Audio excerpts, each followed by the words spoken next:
Assalamualaikum. My name is Rasha Ashrani binti Ismail. My metric number is 248124. So today I want to present about the background of Asia Group BERHAD. Asia Group BERHAD was headquartered near Kuala Lumpur and the airline was registered on 20 December 1993 and start the operation on 16 November 1996. The key people of Asia Group BERHAD is Tony Fernandez as a co-founder and CEO of Asia Group and Irene Omar as the CEO. Asia Group BERHAD is an airline that supports the concept no frills. Asia Group BERHAD, also known as the cheapest and largest airline in Malaysia, with their tagline, "Now everyone can fly." Asia Group BERHAD is a low-cost airline that operates domestic and international service in Malaysia.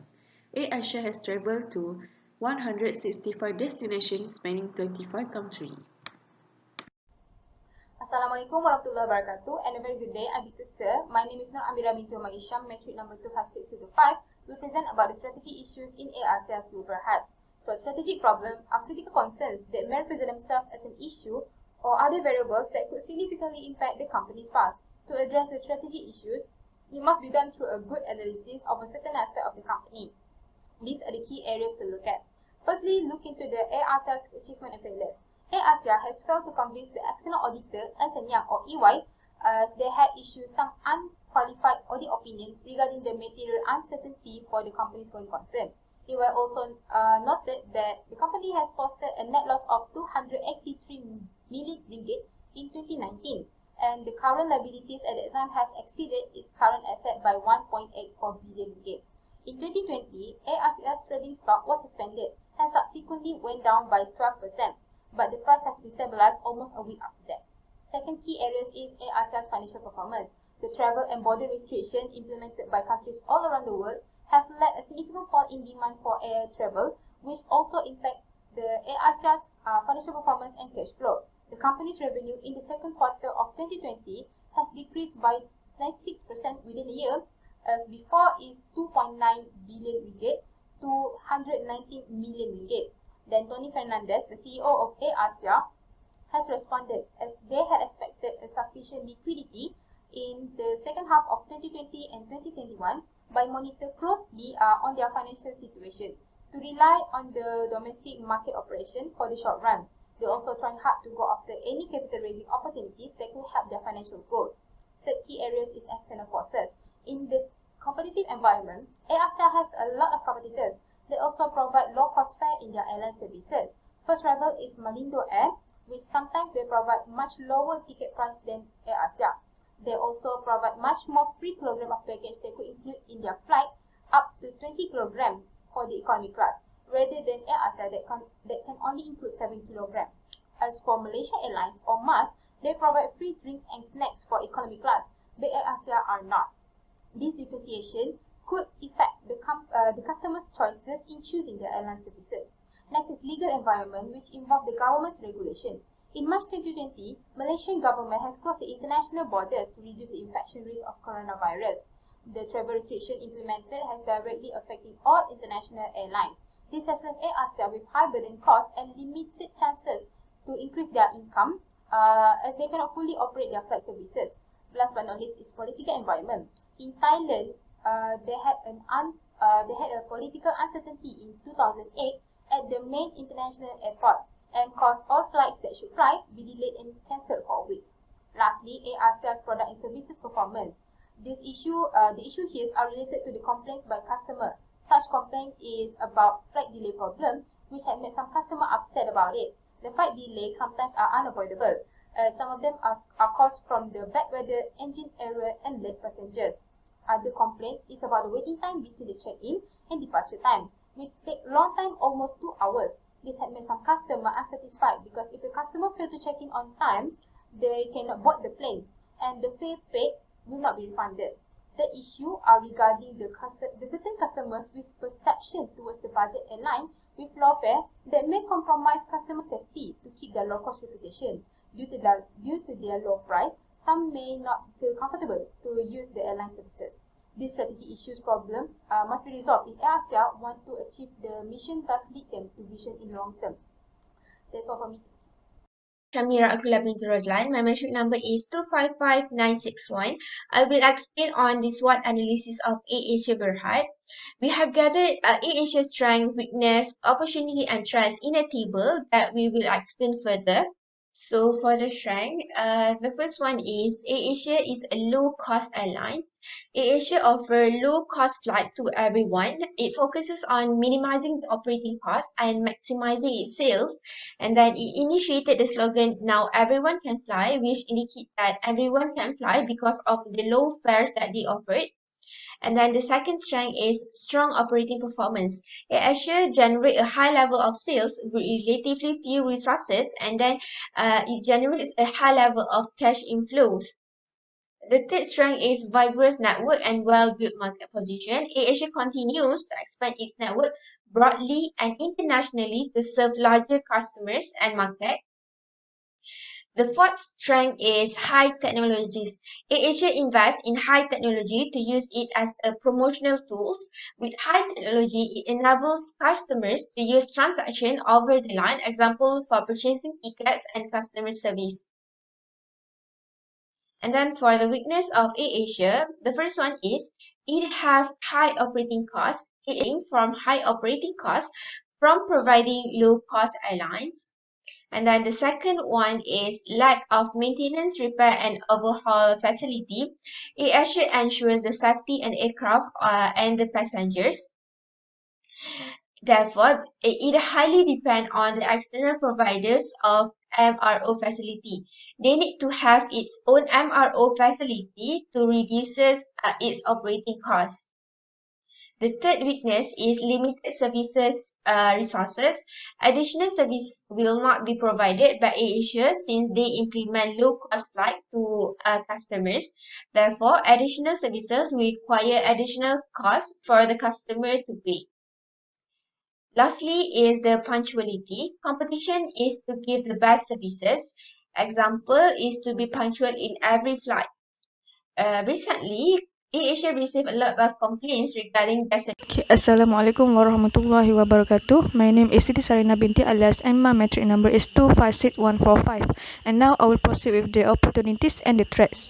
So the first opportunity is promote Malaysian tourism. AirAsia will have the opportunity to promote Malaysian tourism since they have increased their routes in 25 countries. They have created the sky bridge of culture with so many countries. Therefore, the AirAsia can gain more customers who want to visit Malaysia. And the second one is passengers' first choice of travelling. Even though during the economic slowdown, some people like to travel. No matter how the economy is, people will travel since they can get the affordable price from AirAsia regardless of their income categories.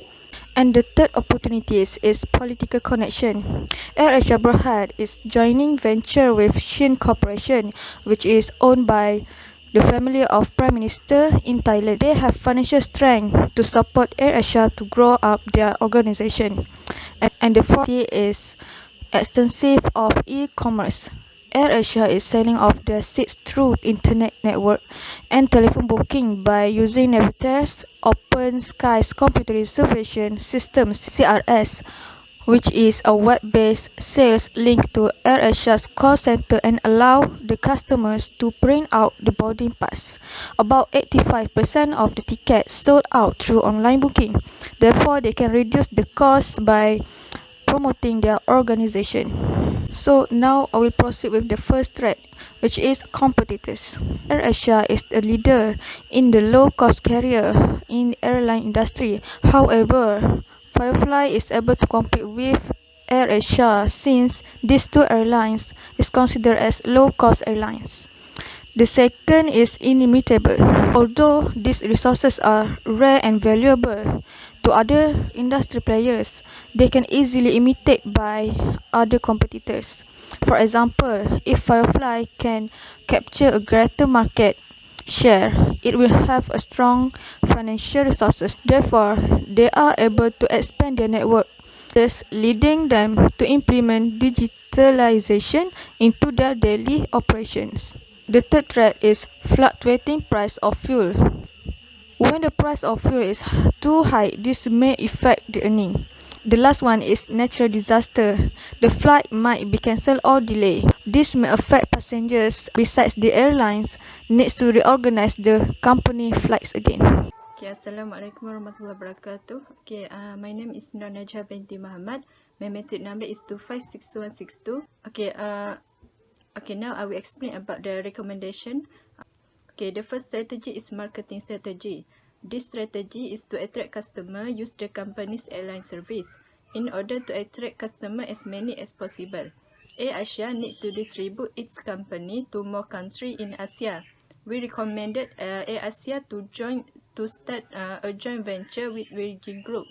Okay, Virgin Group is one of the most undeniable brands in the world and has expanded into various sectors, including low-cost carrier, which is Virgin Blue. Okay, Virgin Blue has suggested that it will expand its service to Southeast Asia.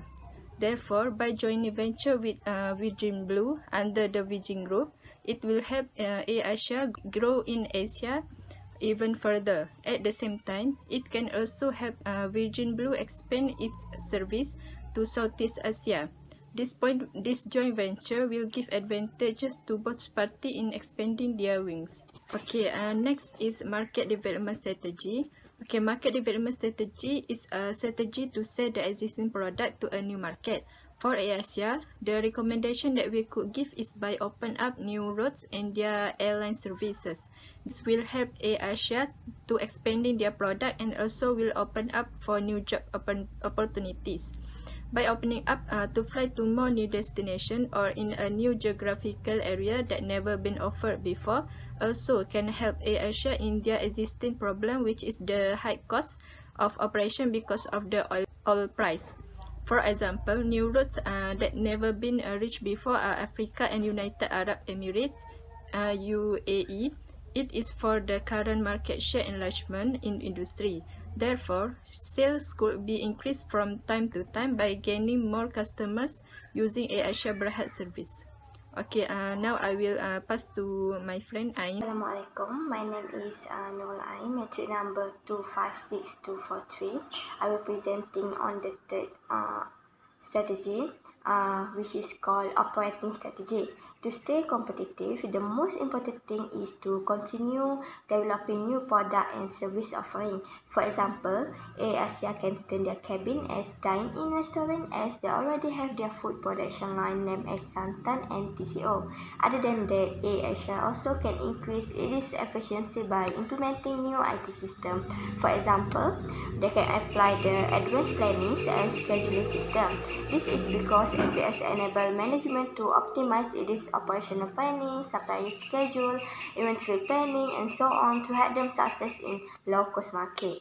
Next, the fourth recommendation is human resource management strategy. In order to adapt to its business activity, Air Asia Human Resources Department could do a detailed analysis and evaluating on how their employees are performing, aligning with their missions. Good customer service will ensure customer long-lasting that will benefit their sales. Next, the human resources could provide a course training for their employees to learn on how to handle customer. Not only that, human resource department must ensure that Air Asia customer service department has key quality of serving the customer needs. And to those employees who lack of skill needed, the human resources must guide and monitor them on how the good customer service could be. Other method is they could provide them a small reward and prize to keep motivates them. Last but not least, the human resources department must always monitor and evaluating the employee performance to ensure that the results are consistent with the strategy implemented to be more effective. For the conclusion, Air Asia Group BERHAD is a successful airline among the others airlines. Air Asia Group BERHAD need to implement strategies that can differentiate companies from competitors or perform similar activities in different ways to achieve their business successfully. Air Asia Group BERHAD also need to do some research to make their flight become more complex and unique. Thank you.